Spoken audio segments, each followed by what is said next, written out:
नमस्कार, मैं हूं अनामिका पांडे। आप देख रहे हैं 22 का महासमर। सियासत में मुलाकातों के अपने मायने हैं।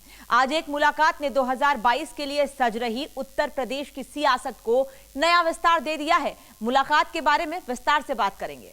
नमस्कार, मैं हूं राहुल राजपूत। साथ ही बात होगी योगी की कोविड नियंत्रण नीति के बारे में, जिसके बारे में कहा जा रहा है कि योगी कोविड नियंत्रण नीति विधानसभा 2022 के महासमर में बड़ा फैक्टर साबित हो सकता है। 2022 की सियासी समर को लेकर हर पार्टी तैयारियों में जुटी है। तमाम समीकरणों को साधने की रणनीति तैयार हो रही है। ऐसे में उत्तर प्रदेश की सियासत में समाजवादी पार्टी ने अबू आजमी की एंट्री करा दी है। एसपी की इस रणनीति के मायने बताएंगे आपको।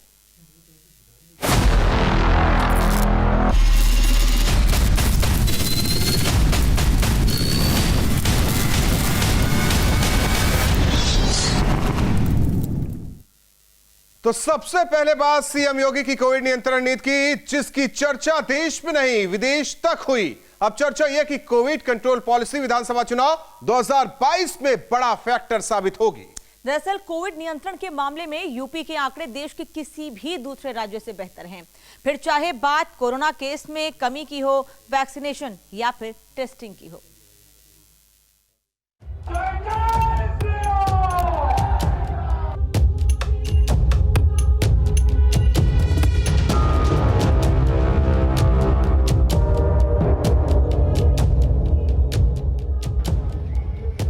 दो तस्वीरें, एक उस वक्त की जब यूपी में कोरोना संकट अपने चरम पर था। दूसरी तस्वीर अब की है जब वैक्सीनेशन अभियान जोरों पर है। दोनों ही तस्वीरों में सीएम योगी आदित्यनाथ मोर्चे पर हैं, तैयारियों का जायजा ले रहे हैं, व्यवस्थाओं में सुधार के लिए निर्देश दे रहे हैं।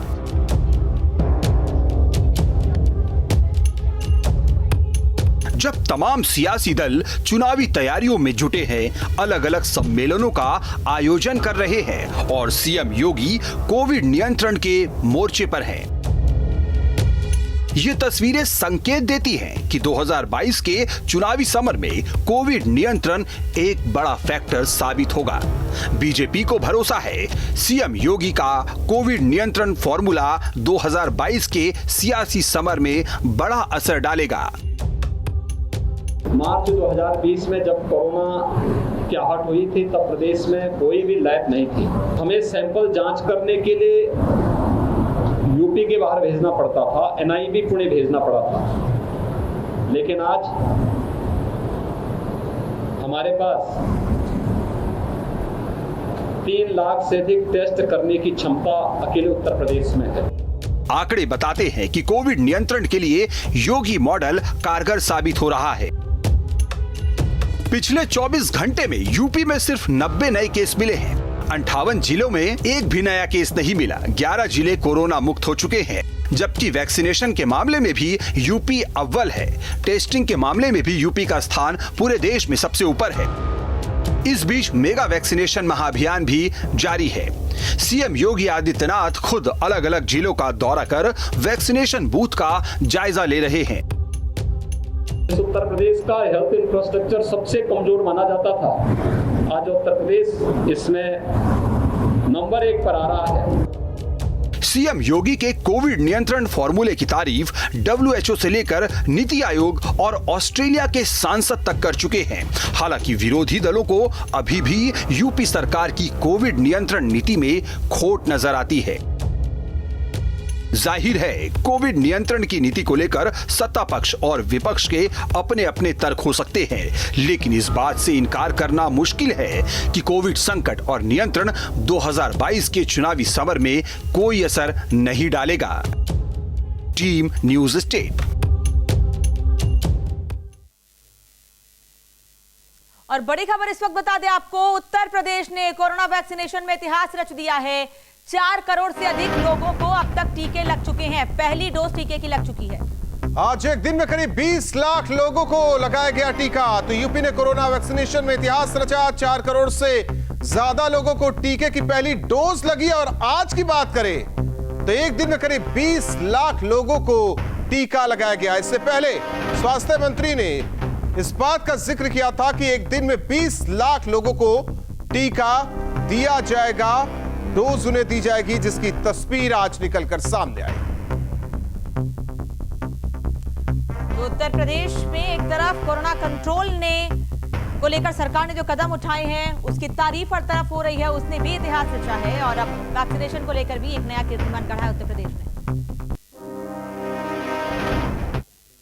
2022 में होने वाले विधानसभा चुनाव में अभी वक्त है, लेकिन 2022 के चुनावी संग्राम को लेकर राजनीति का पहिया इतनी तेजी से घूम रहा है कि हर बदलते दिन के साथ राजनीतिक समीकरण भी बदल रहे हैं। दरअसल उत्तर प्रदेश में एक बार फिर राजनीतिक समीकरण बदलते हुए दिखाई दे रहे हैं। हालांकि तस्वीर साफ नहीं है और ना ही साफ तौर पर कुछ कहा गया है, लेकिन जो तस्वीर सामने आई है वो बहुत कुछ कहती है। और अभी तक भागीदारी मोर्चा बनाकर बीजेपी को चुनौती दे रहे ओम प्रकाश राजभर, अब राहुल आज उन्होंने स्वतंत्र देव सिंह से भी मुलाकात की है, जिसके बाद कयासों के बाजार गर्म हैं। और सवाल यह भी कि क्या राजभर 2017 की तरह फिर 2022 में भी बीजेपी के साथ होंगे। यूपी में बदले सियासी समीकरण।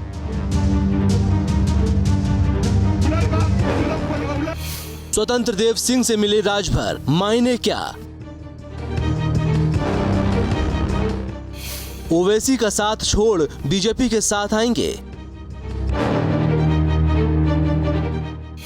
मुलाकात हुई, क्या बात हुई?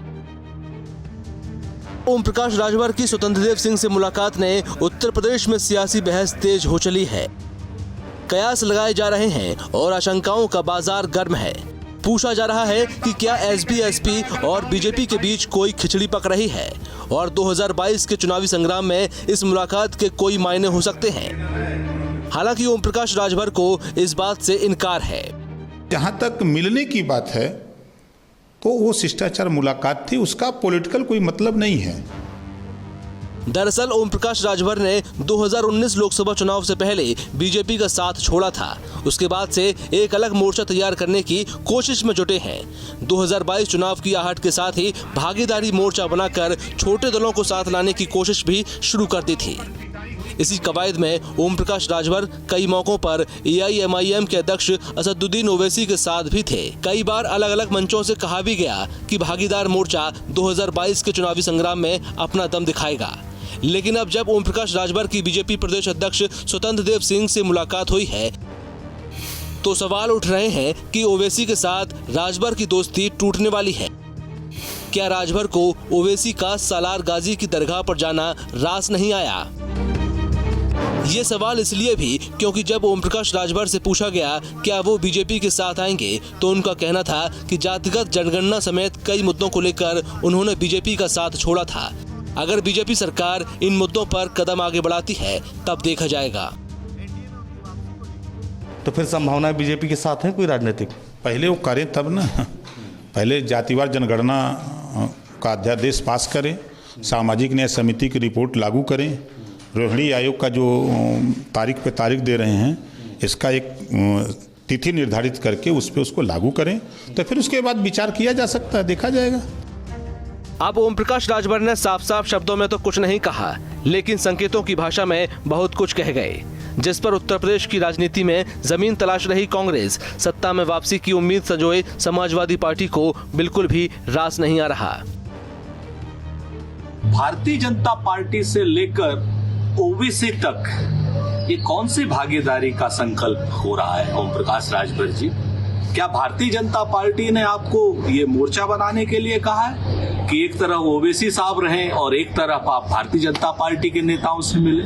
ये दो दलों के नेता आपस में बातचीत कर सकते हैं, लेकिन माननीय ओम प्रकाश राजभर जी का अभी 3 दिन पहले का बयान कि भाजपा के लोग आए तो आप उनको क्या करेंगे, कैसे आएंगे और कैसे जाएंगे, जो आपत्तिजनक बयान था, वो उनका सच है या आज जो मुलाकात कर रहे हैं वो सच है?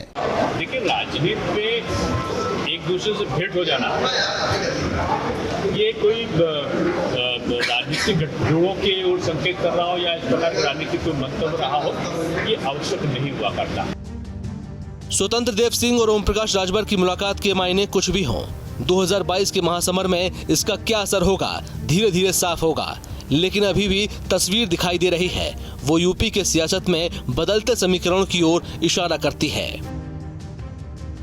जिस तरीके से स्वतंत्र देव सिंह से ओम प्रकाश राजभर की मुलाकात हुई है, इस मुलाकात के बाद चर्चाओं का बाजार गर्म है। हालांकि इस मुलाकात को ओम प्रकाश राजभर ने सिर्फ शिष्टाचार मुलाकात बताया है, लेकिन सियासी जानकारों की माने तो इस मुलाकात के बड़े मायने हैं। कुछ लोगों का यहां तक कहना है कि अगर चुनाव से पहले ओम प्रकाश राजभर एक बार फिर से भारतीय जनता पार्टी के साथ जाते हैं तो ये चौंकाने वाली बात नहीं होगी। वीडियो जर्नलिस्ट विखान के साथ अविनाश सिंह, न्यूज स्टेट लखनऊ। तो ओम प्रकाश राजभर ने गठबंधन को लेकर सीधे तौर पर कुछ नहीं कहा, लेकिन कुछ शर्तों को मानने पर विचार की बात जरूर कही जा रही है। और शर्तें क्या है नाम का? वो शर्तें क्या है राहुल, ये बता देते हैं। पिछड़ी जाति के लिए जातिवार जनगणना होगी, सामाजिक न्याय समिति की रिपोर्ट लागू की जाएगी। और इसके अलावा और भी शर्तें हैं। एक समान शिक्षा और मुफ्त शिक्षा की बात उनकी तरफ से कही जा रही है। महिलाओं को 33% रिजर्वेशन देने की मांग वो कर रहे हैं। इसके पहले भी वो मांगे करते रहे हैं और एक बीजेपी के नेताओं को लेकर बयान दिया था राहुल, वो भी सामने आया था इनका इसी को लेकर। राज्य में पूर्ण शराबबंदी की भी मांग है। पिछड़ा वर्ग से मुख्यमंत्री उम्मीदवार की भी मांग है और ऐसा भी ये कह चुके हैं कि अगर इनकी सरकार बनती है तो 5 सालों में अलग अलग जाति के हिसाब से मुख्यमंत्री भी बनाए जाएंगे।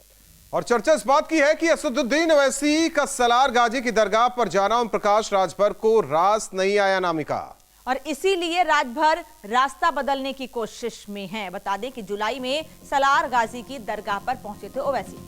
इस दौरान ओम प्रकाश राजभर भी साथ में मौजूद थे, जिसका काफी विरोध भी होता है।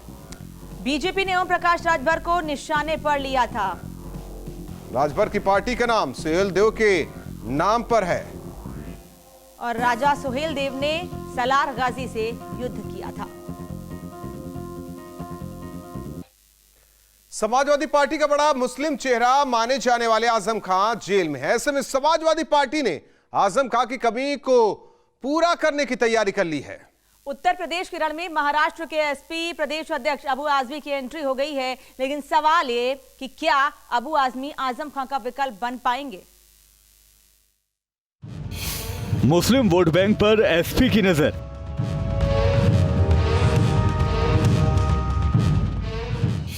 यूपी के समर में अबू आजमी की एंट्री।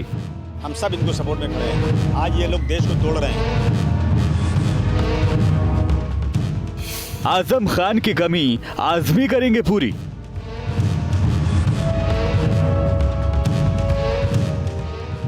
ये सवाल बड़ा है।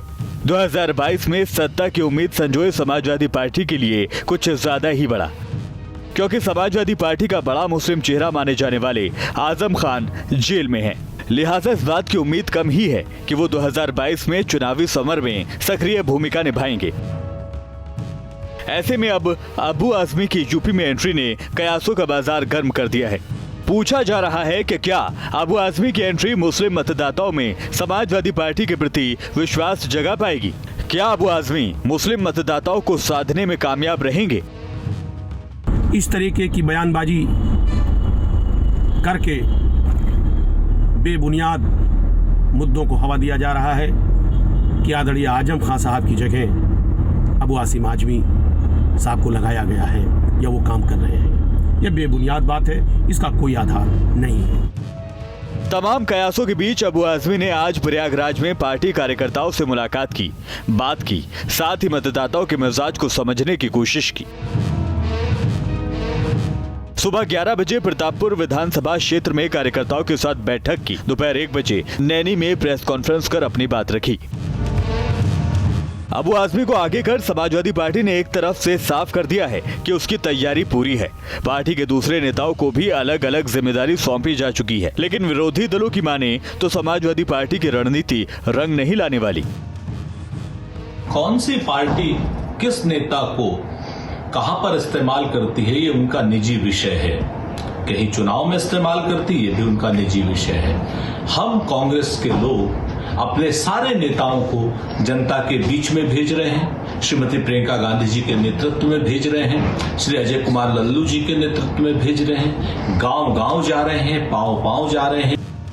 जाहिर है समाजवादी पार्टी की कोशिश न सिर्फ मुस्लिम मतदाताओं को साधने की है बल्कि उस कमी को भी भरने की है जो आजम खान के जेल में होने से साफ नजर आती है। हालांकि इसमें कितनी कामयाबी मिलती है अभी से इस नतीजे पर पहुंचना जल्दबाजी होगी।